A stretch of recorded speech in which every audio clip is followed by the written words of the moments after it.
You learn about history at school in your books, but did you know that there is history all around us? Just think about what life was like in Bethel 100 years ago, or 200 years. Even 50 years ago, things looked much different from today, but in some ways, they have remained the same. The town of Bethel used to be a section of Danbury, but on July 21st, 1855, it officially broke away from Danbury and became its own town with the name Bethel, meaning House of God.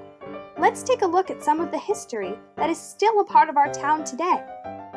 Here is a picture of Elm Street in Bethel more than 100 years ago. The roads were unpaved because there were no cars, only horse and buggies. But look at it today. Do you recognize it with all of those cars? Although we do have cars now, Elm Street, now Greenwood Avenue, still looks very much like it did back then.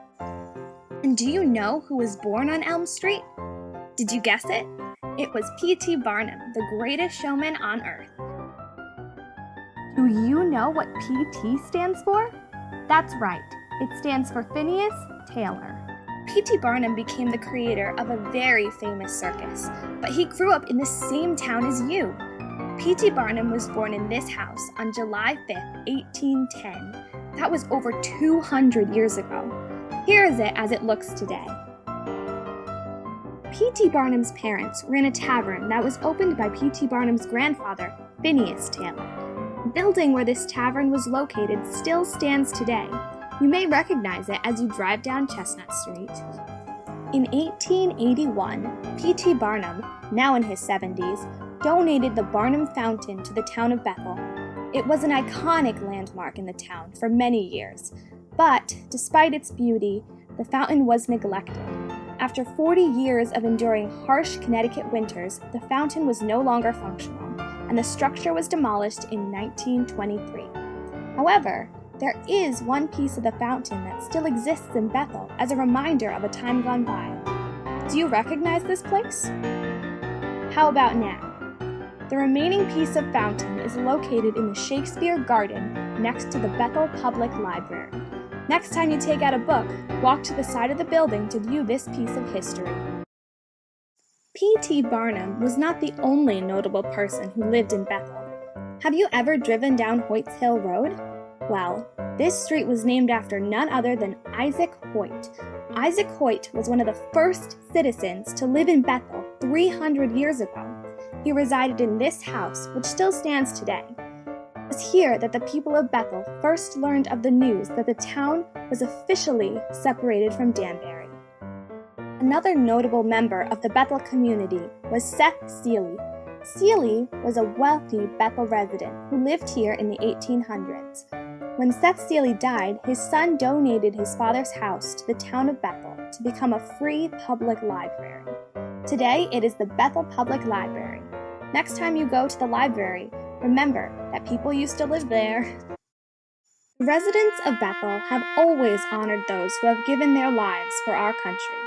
One resident, Charles Bailey, whose home still stands today, helped raise money for a monument in Center Cemetery to honor those who gave their lives during the Civil War and whose remains were never found. There are 14 names on the back of this memorial.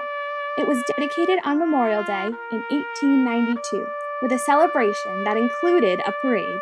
Another monument was built to honor those who fought in World War I. It was dedicated on Memorial Day in 1928. Have you ever seen this statue before? Can you guess what this place looks like today? That's right, it is P.T. Barnum Square, the prior location of the Barnum Fountain. In the 1700s and 1800s, attending church was an essential event of a family's life.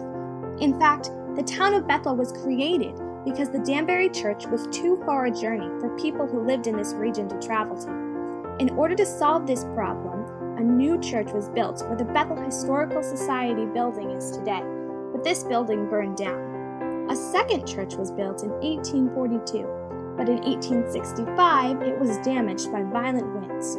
The church was rebuilt a third time in a new location next to the previous one, where it still stands and functions today. A historical building that is closed, however, is the old Bethel train station. It was built in 1852 and then rebuilt in 1898 after a fire ravaged the original.